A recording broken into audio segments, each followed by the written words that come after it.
দখলদার দখলদার বাহিনী হিসেবে, অকুপাইড ফোর্স হিসেবে তারা এই সরকার পরিচালনা করছে এবং এই সরকারের অধীনে যেহেতু পুলিশ কাজ করছে, তারা মনে করছে যেহেতু আমরা দখলদার বাহিনী কর্তৃক সরকার, মানে দখলদার সরকার, তাহলে আমাদের আইন কানুন কোনো মানার দরকার নাই, আমাদের কোনো সংবিধান মানার দরকার নাই, আমাদের কোনো ফৌজদারি কার্যবিধি মানার দরকার নাই। যে মানবাধিকার সংগঠনগুলো এটা নিয়ে কথা বলে, তো এগুলো কথা বলার দরকার কি? আমি যদি পৃথিবী থেকে তারা গায়েব করে দিতে পারি, তাহলে তো আর মানবাধিকার সংগঠন আর অন্য সংগঠন এক দুই দিন হয়তো আলোচনা করবে, কিন্তু তারা তো সপ্তাহের পর সপ্তাহ, মাসের পর মাস আলোচনা করবে না। তাদের এক দল হলো ক্ষমতায় থাকতে চাচ্ছে, আরেক দল কিন্তু ক্ষমতায় আসতে চাচ্ছে। এবং এই শেখ হাসিনাকে ক্ষমতাচ্যুত যত তাড়াতাড়ি, যত দ্রুত ক্ষমতাচ্যুত করা যায়, তত তাড়াতাড়ি আমার এই ভারতের, অখণ্ড ভারতের স্বপ্নকে ধূলিসাৎ করা যাবে। আপনি যেটা বললেন, এটা তো পুলিশের পক্ষ থেকে আমরা, মানে পুলিশের পক্ষ থেকে আমরা শুনি নাই, পুলিশ আদৌ আদৌ এই কথা বলেছেন কিনা। কারণ আমরা তো অনেক সময় কথা বলার ক্ষেত্রে অনেক ধরনের কথা বলে থাকি। এখন যেহেতু তার আত্মীয় স্বজনের, মানে আত্মীয় স্বজনের মুখ থেকে আপনি এটা শুনেছেন, এখন এই বিষয়ে আসলে কমেন্টস করাটা খুব ডিফিকাল্ট। কিন্তু তারপরেও যদি পুলিশ এই ধরনের বক্তব্য দিয়ে থাকে, তাহলে আসলে পুলিশ এই ধরনের বক্তব্য দেওয়া উচিত নয়। আর পুলিশের পক্ষ থেকে যেটা বলা হয়েছে 11 জনকে আটক করা হয়েছে, তাহলে 11 জনকে আটক করলে সে 11 জনের নাম প্রকাশ করতে অসুবিধা কোথায়? আপনি আপনি আপনি তাকে আটক করবেন এবং এটা তো একটা পাবলিক হিয়ারিং, এবং এটা তো একটা পাবলিক বিচার। তাহলে পাবলিক বিচার হলে তাহলে আপনি তাদেরকে আটক করেছেন এবং আপনি স্পেসিফিক অভিযোগের কারণে আটক করেছেন, তাহলে আপনি তাকে নাম প্রকাশ করছেন না কেন? আর আপনি পুলিশ যদি আটক করেই থাকে, সত্যি সত্যি যদি আটক করেই থাকে, তাহলে তো তাদেরকে 24 ঘন্টার ভিতর আদালতে সোপর্দ করার কথা বা আদালতে হাজির করার কথা। আর লটকিয়ে রাখার তো কোনো কথাই নাই। আমাদের আমাদের আমাদের ফৌজদারি কার্যবিধি 61, সেকশন 61-এ বলা হচ্ছে যে পুলিশ যদি কাউকে আটক করে এবং তাকে আটক করার সময় থেকে তাকে 24 ঘন্টার ভিতর আদালতে সোপর্দ করতে হবে এবং ম্যাজিস্ট্রেটের সামনে হাজির করতে হবে। তাহলে পুলিশ, ঘটনা ঘটেছে 7 দিন, এবং আমি 2-3 দিন ধরে পত্রিকায় শুনছি এবং পুলিশের রেফারেন্সে বলা হচ্ছে, ইভেন আমার পীরজাদা শহীদুল ভাইও গতকাল টক শোতে বলেছেন।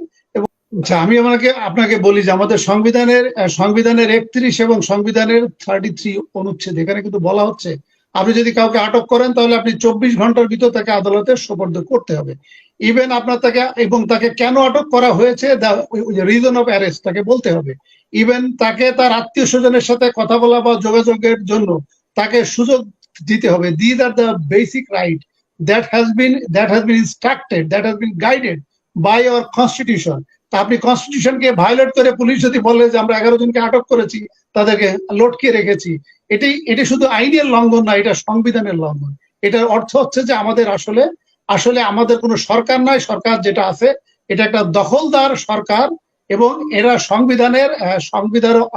সংবিধানের অবয়বে তারা একটা দখলদার বাহিনী হিসেবে, অকুপাইড ফোর্স হিসেবে তারা এই সরকার পরিচালনা করছে এবং এই সরকারের অধীনে যেহেতু পুলিশ কাজ করছে, তারা মনে করছে যেহেতু আমরা দখলদার বাহিনী কর্তৃক সরকার, মানে দখলদার সরকার, তাহলে আমাদের আইন কানুন কোনো মানার দরকার নাই, আমাদের কোনো সংবিধান মানার দরকার নাই, আমাদের কোনো ফৌজদারি কার্যবিধি মানার দরকার নাই। আমাদের দখলদার সরকার যেটা বলবে সেটাই হলো আইন, এবং তাদের মুখের যে বক্তব্য, মুখের যে কথা, সেটি হলো আইন। আপনি যে কোশ্চেনটা করলেন যে এটা পুলিশ বলতে পারে কিনা, এটা কোনোভাবেই পুলিশ বলতে পারে না। আমি আরেকটু বলে শেষ করে দিচ্ছি আপনার মাধ্যমে, একটু জনগণের একটু আইনটা জানা উচিত। পুলিশ বা সরকার কাউকে বিনা বিচারে 6 মাস আটক রাখতে পারে, সেটা হলো স্পেশাল পাওয়ার অ্যাক্ট, বিশেষ ক্ষমতা আইন 1974। এখানে আমাদের সংবিধানের 33 সাব ক্লাস 4 এখানে ডিটেনশনের কথা বলা আছে, কিন্তু এই ডিটেনশনের বিষয়টা র্যাপিড অ্যাকশন ব্যাটালিয়ন ইন্ট্রোডিউস আসার পরে, যখন ক্রস ফায়ারটা শুরু হলো, তখন থেকে আর এই ডিটেনশনের প্রচলনটা এখন আর নাই। কারণ সরকারের এখন ডিটেনশন লাগে না। এটা ডিটেনশন লাগতে হলো বিরোধী পক্ষর বা বিরোধী নেতাদের কাউকে আটক করার দরকার হলে। আমাদের পীরজাদা শহীদুল ইসলাম ভাই যখন ডিসি ছিলেন, ওনার মতো যারা ডিসি ছিলেন বা ডিস্ট্রিক্ট ম্যাজিস্ট্রেট, ওনারা এই ক্ষমতাটা প্রয়োগ করতেন।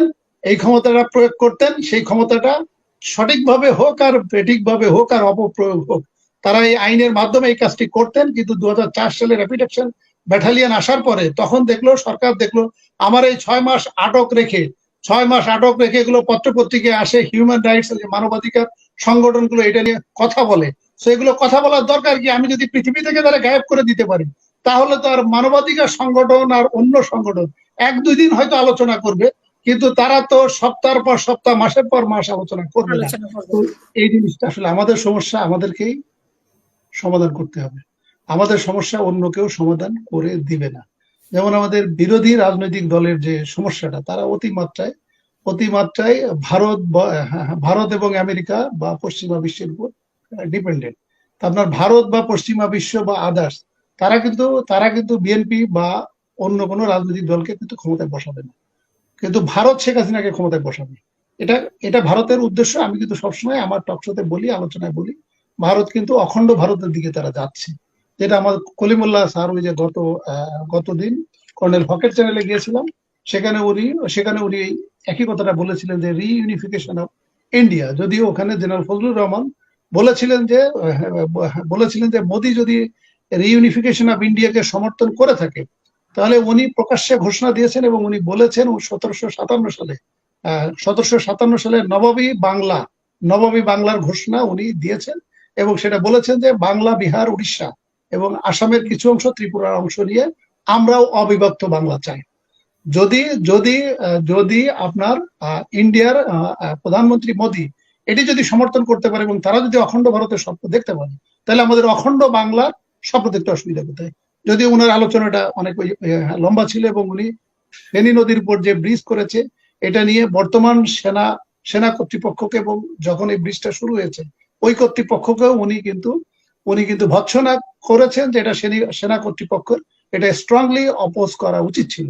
কারণ ফেনী নদীর ব্রিজ করা মানে আমার স্ট্র্যাটেজিক্যালি আমাদের স্বাধীনতা সার্বভৌমত্ব আপনি ভারতের কাছে অতি সহজে ভারতকে ইনফিল্ট্রেট করার সুযোগ করে দিলেন। আরো কিছু বিষয় ছিল, সেই বিষয়গুলো আমি আলোচনায় আনলাম না। তা এখন আমাদের যে কথাটা, আমাদের যে ডক্টর কলিমুল্লাহ সাহেব যেটা বললেন, যে আসলে আমাদের সমস্যা যদি আমরা সমাধান না করি, আমরা বারবার কিন্তু ভারতের কথা বলি যে ভারত শেখ হাসিনাকে ক্ষমতায় রেখেছে। ভারত কিভাবে শেখ হাসিনা ক্ষমতায় রাখলো? হাসিনা আক্তার, আপনার টকশোতে আমি বলেছি বা অনেকেই বলে, দেখেন যে 26 জন যে কুশীলব যে নামের তালিকায় এসেছে, তার ভিতরে ধরেন সেনা প্রধান, পুলিশ প্রধান, বিডিআর এর ডিজি, র্যাবের ডিজি, আমাদের ক্যাবিনেট সেক্রেটারি, চিফ জাস্টিস, আমাদের আইন সচিব, স্বরাষ্ট্র সচিব, পররাষ্ট্র সচিব, এবার দেখেন 26 জনের একটা নামের তালিকা আছে। মূলত এই 26 জন লোকই কিন্তু সংবিধানের একটা অপব্যাখ্যা দিয়ে 2014 সালেও তারা ক্ষমতা কন্টিনিউশন করিয়েছে, 2018-তেও করিয়েছে, 2024-এও করিয়েছে। এই সবকিছু হিসাব করে যদি আপনি যদি ক্যালকুলেশনটা যদি ম্যাথমেটিক্যালি করেন, তাহলে শেখ হাসিনা এবং কুশীলবদের দায়ভার যদি 99% হয়, তাহলে কিন্তু আসলে ভারতের দায়ভার 1%। কারণ হাসিনা আক্তার, আমার ঘরের ভিতর, আমার স্বামী স্ত্রীর ভিতর যে গন্ডগোল, যদি স্বামী স্ত্রী আমরা মিটমাট করতে না পারি, তাহলে আমার পাশের প্রতিবেশী যত ক্ষমতাবান হোক না কেন, তিনি এসে কিন্তু আমার স্বামী স্ত্রী গন্ডগোল কিন্তু সমাধান করে দিতে পারে। জি, আমরা অনুষ্ঠান শেষ করব। আমার মনে হয় জিল্লুর ভাইয়ের ইন্টারনেটে কোনো সমস্যা। আপনার নিশ্চয়ই বক্তব্য শেষ হয়েছে জিল্লু ভাই? শেষ করে চলে যাবো। জি, জি, আমার ওই বক্তব্য শেষ, যেটা হলো যে আমি কলিমুল্লাহ সাহেবের সাথে একমত যে আমাদের সমস্যা আমাদেরকেই সমাধান করতে হবে। এটা ভারত কি বললো না বললো, আপনি ভারতকে ইনফিল্ট্রেট করার স্কোপ না দিয়ে, যেহেতু ভারত যেন ঢুকতে না পারে, এর জন্য আমাদের যেটা করা উচিত সেটা হলো আমাদের রাজনৈতিক নেতৃত্বতে আমাদের ঠিক হতে হবে।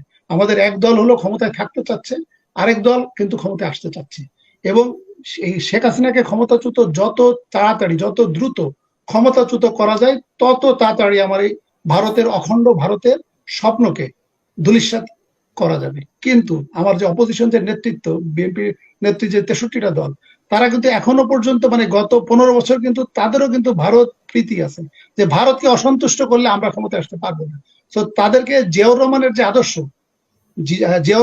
আদর্শ, জাতীয়তাবাদ, ইসলামী মূল্যবোধ এবং প্রকৃত দেশপ্রেম, এইটা ছাড়া আপনি ভারতের এই অখণ্ড ভারতের স্বপ্ন বা ভারতের যে হেজিমনি, এটা আপনি বন্ধ করতে পারবেন না। এটা আলটিমেটলি আপনি কবে ঘুম থেকে উঠে দেখবেন, যদিও আমার পীরজাদা শহীদুল ইসলাম ভাই বা ডক্টর কলিমুল্লাহ তারা হয়তো আমার সাথে দ্বিমত পোষণ করতে পারেন, কিন্তু কবে আপনি ঘুম থেকে উঠে দেখবেন যে আমার টিভি স্টেশন, রেডিও স্টেশন দখল হয়ে গেছে এবং এটা আমাদের ভারতের মানচিত্রে ঢুকে গেছে। ধন্যবাদ।